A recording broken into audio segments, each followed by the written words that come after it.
Hello friends, बर्तमान discussion करवा political science elective. तो यह उभय +3 सेकेंड सेमिस्टर और 4th सेमिस्टर पिला निमंते उद्दिष्ट अटे।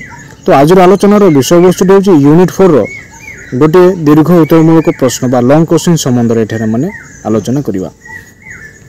वीडियो टी आरंभ करने पूर्व जो मैंने वर्तमान पर्यंत चैनल टी को सब्सक्राइब करना सब्सक्राइब कर बेल आइकन टी को प्रेस कर दिंतु जहाँफल आगामी वीडियो नोटिफिकेशन गुड़िक सर्वप्रथमे आपण निकट में पहुँची पार। वीडियो टी को स्किप नक संपूर्ण रूपे देखा निमंते चेष्टा करूँ। जदि स्किप करके देखिए वर्तमान आलोचनार विषय वस्तुटी सठिक रूप से बुझीपारे ना। पूर्व अनेक गुड़े वीडियो अपलोड सारी तो आपने चैनल टी प्लेलिस्ट को जाई समस्त वीडियो देखिपारे। प्रश्नटी कौनटे देखा।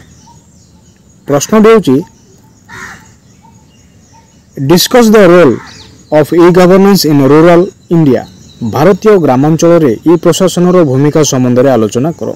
तो प्रश्नटी एठारे कौन देखुचे। प्रश्नटी हूँ discuss the role of e governance in rural India. भारतीय ग्रामांचल ई प्रशासन भूमिका संबंध में आलोचना करो। भारतर ग्रामांचल बसवास करथिबा अधिकांश व्यक्ति विशेष निरक्षर होइथिबा जोगु सचेतनतार आवश्यकता देखा दै थाए। तो एठारे हम कौन देखुचे। भारतर ग्रामांचल बसवास करथिबा अधिकांश व्यक्ति विशेष निरक्षर होइथिबा हेतु सेमानंको सचेतनतार आवश्यकता होइथाए, जहा फल ई प्रशासन संबंधी सूचना प्रजुक्ति विद्या, इंटरनेट सेवा, कंप्यूटर प्रयोग, ई वाणिज्य, ई व्यवसाय आदि सेवा संबंध में सेमाने अवगत हो पारि न थांती। तो एठारे हम कौन देखुचे जहा फल ई प्रशासन संबंधित सूचना प्रजुक्ति विद्या, इंटरनेट सेवा, कंप्यूटर प्रयोग एवं ई वाणिज्य, ई व्यवसाय आदि सेवा संबंध में सेमाने अवगत हो पारि न थांती। क्यों माने ना जो माने ग्रामांचल बसवास करथिबा व्यक्ति विशेष जो माने कि निरक्षर होइथांती से माने ई समस्त संबंध में अवगत हो पारि न थांती। वर्तमान देखिए भारतीय ग्रामांचल ई प्रशासन भूमिका कौन अटे। भारतीय ग्रामांचल ई प्रशासन भूमिका गुड़िक कौन कौन अटे माने निम्न आलोचना करिवा। प्रथम विषयटी है ई प्रशासन निमंते भित्तिभूमि प्रस्तुत। प्रथम विषयटी हूँ ई प्रशासन निमंते भित्तिभूमि प्रस्तुत किभଳି भाव करा जायछि बा करा जिबार आवश्यकता रही। भारत में ग्रामांचल बसवास करथिबा जनसाधारण मानकर ई प्रशासन रे सहभागिता निमंते प्रथमे भौगोलिक अवस्थिति अनुसार ग्राम गुड़िकर चयन करा जिबा आवश्यक। तो एठारे हम कौन देखुचे ना भारत में जो समस्त ग्रामांचल गुड़िक रही अछि एवं सेठारे बसवास करथिबा जनसाधारण मानकर ई प्रशासन रे सहभागिता निमंते प्रथमे भौगोलिक अवस्थिति अनुसार ग्राम गुड़िकर चयन करा जिबा निहाती आवश्यकता रही अछि। तत्सहित भारतर समस्त ग्राम रे प्राथमिकता भित्तिरे ई प्रशासन निमंते भित्तिभूमि प्रस्तुत करने आवश्यक।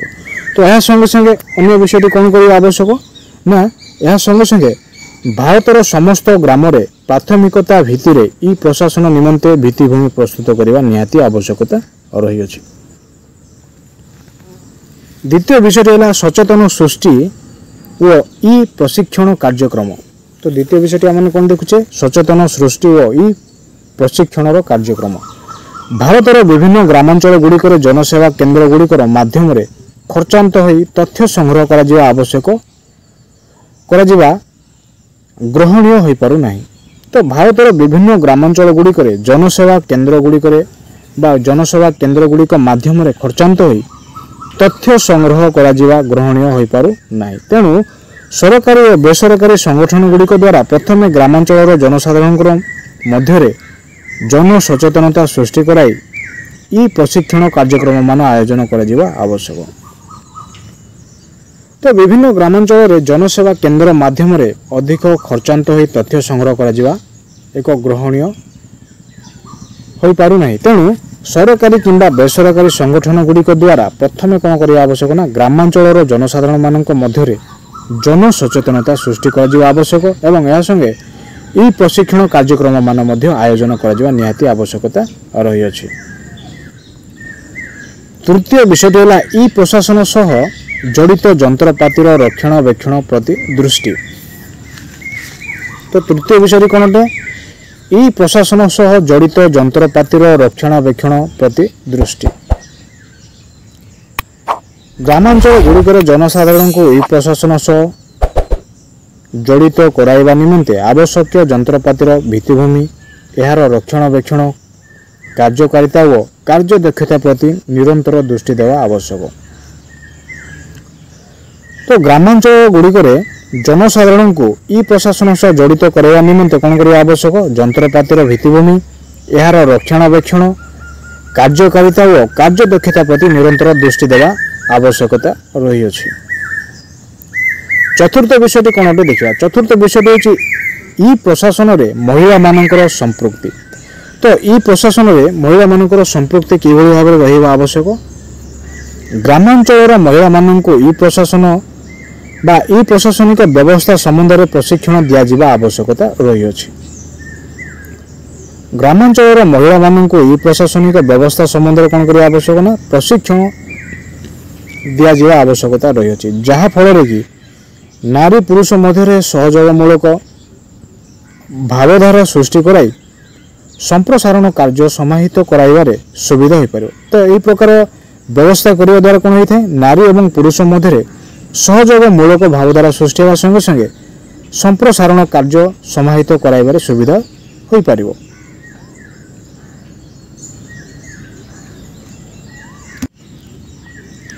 पंचम विषय कौन अटे। पंचम विषय है ई प्रशासन माध्यम गुड़िक द्वारा आवश्यकता अनुसार तथ्य प्रदान। तो पंचम विषय हूँ ई प्रशासन माध्यम गुड़िक द्वारा आवश्यकता अनुसार तथ्य प्रदान। ग्रामांचल में बसवास कर जनसाधारण को अनावश्यक तथ्य जोगाई देवा द्वारा जनसाधारण यही माध्यम प्रति अनाग्रह वृद्धि पाइबा आशंका उपजी थाए। तो ग्रामांचल में बसवास कर जनसाधारण मान को अनावश्यक जहाँकि आवश्यकता न थाए से प्रकार तथ्य जोगाई देवा द्वारा कौन होता है जनसाधारण यही माध्यम प्रति अनाग्रह वृद्धि पाइबार आशंका रही थाए। तेणु ई प्रशासन माध्यम गुड़िक द्वारा आवश्यकता अनुसार जनसाधारण को तथ्य जोगाई देवा आवश्यक। तो ई प्रशासन माध्यम कौन करवा आवश्यक आवश्यकता अनुसार जनसाधारण को तथ्य जोगाई देवा आवश्यक। भौगोलिक परिस्थिति परिप्रेक्षी में आवश्यक तथ्य चयन कर जनसाधारण को जोगाई दिया जाई पारिले यार उपादेयता संबंध से माने उपलब्ध करें। तो भौगोलिक परिस्थिति परिप्रेक्षी में कौन करवा आवश्यक तथ्य चयन कर जनसाधारण को जोगाई दिगले यार उपदेयता संबंध से कौन हो पारे ना उपलब्ध करें। षष्ठ विषय है दायित्व संपन्न नेतृत्वर आवश्यकता। तो दायित्व संपन्न नेतृत्वर आवश्यकता किभली भाव में रही है। ग्रामांचल में प्रशासन द्वारा नेतृत्व चयन करा सेमानंको पढ़िबा और नेटवर्किंग व्यवस्था सह जड़ित करने को पड़ो। तो ग्रामांचल में प्रशासन द्वारा नेतृत्व चयन करा सेमानंको कौन करने को पड़िबा और नेटवर्किंग व्यवस्था सह जड़ित रहा पड़ो। दायित्व संपन्न नेतृत्व ही ग्रामांचल जनसाधारण को ई प्रशासनिक व्यवस्था विभिन्न दिग संबंध में सचेतनता सृष्टि कराइबा सह समस्त आनुषंगिक सुविधा और सहयोग जोगाई देवारे सफल हो पारे। तो दायित्व संपन्न नेतृत्व ग्रहण करने द्वारा कौन होता है ना ग्रामांचल जनसाधारण को ई प्रशासनिक व्यवस्था एवं विभिन्न दिग संबंध में सचेतनता सृष्टि करने संगे संगे समस्त आनुषंगिक सुविधा और जोगाजोग सुजोग जोगाई देवारे सफलता हो पारे। परवर्ती विषय है दायित्व संपन्न बेसरकारी संगठन भूमिका कौन अटे बर्तमान देखा। सप्तम विषय है दायित्व संपन्न बेसरकारी संगठन। ग्रामांचल में ई प्रशासन को लोकाभिमुखी कराइबा निमंते स्थानीय व्यवसायी शिल्पपति आदि सह सरकारी बेसरकारी सहभागिता माध्यम संपादित करा आवश्यकता रही अछि। तो दायित्व संपन्न बेसरकारी संगठन भूमिका कौन ठार रहा आवश्यक ग्रामांचल में ई प्रशासन को लोकाभिमुखी कराइबा निमंते स्थानीय व्यवसायी शिल्पपति आदि सह सरकारी बेसरकारी सहभागिता माध्यम संपादित करा जिबा निहाती आवश्यकता रहिअछि।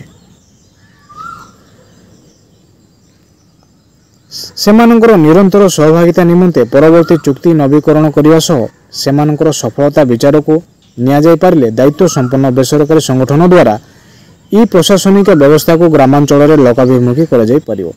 तो सेमानंकर निरंतर सहभागिता निमंते परवर्ती चुक्ति नवीकरण करिवा सह सेमानंकर सफलता विचार को निया जाय पारिले कोन परिबो ना दायित्व संपन्न बेसरकारी संगठन द्वारा ई प्रशासनिक व्यवस्था को ग्रामांचल रे लोकाभिमुखी करा जाय परिबो। अष्टम विषयटी है शासन क्षेत्र में सूचना प्रजुक्ति विद्यार कौशल प्रयोग। अष्टम विषयटी एठारे हम कौन देखुचे शासन क्षेत्र में सूचना प्रजुक्ति विद्यार कौशल प्रयोग।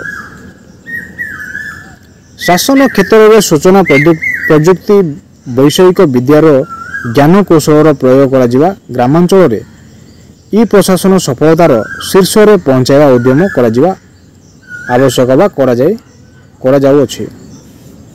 तो शासन क्षेत्र में सूचना प्रजुक्ति वैषयिक विद्यार ज्ञान कौशल प्रयोग माध्यम कौन करा जाउछि ना ग्रामांचल रे ई प्रशासन सफलता शीर्ष रे पहुंचाइबा उद्यम करा जाउछि। ग्रामांचल आदिवासी माने ई प्रशासन सह संपृक्त रही पारिले ही ई प्रशासन गुरुत्वता उपलब्ध होई पारिबो। तो एठारे ग्रामांचल आदिवासी मानकर मुख्य भूमिका कोन अटे ना ग्रामांचल आदिवासी माने ई प्रशासन सह संपृक्त बा जड़ित रही पारिले ही कोन होई पारिबो ई प्रशासन गुरुत्वता उपलब्ध होई पारिबो बा ई प्रशासन गुरुत्वता कोन होई पारिबो ना सठिक भाव रे कार्यकारिता होई पारिबो।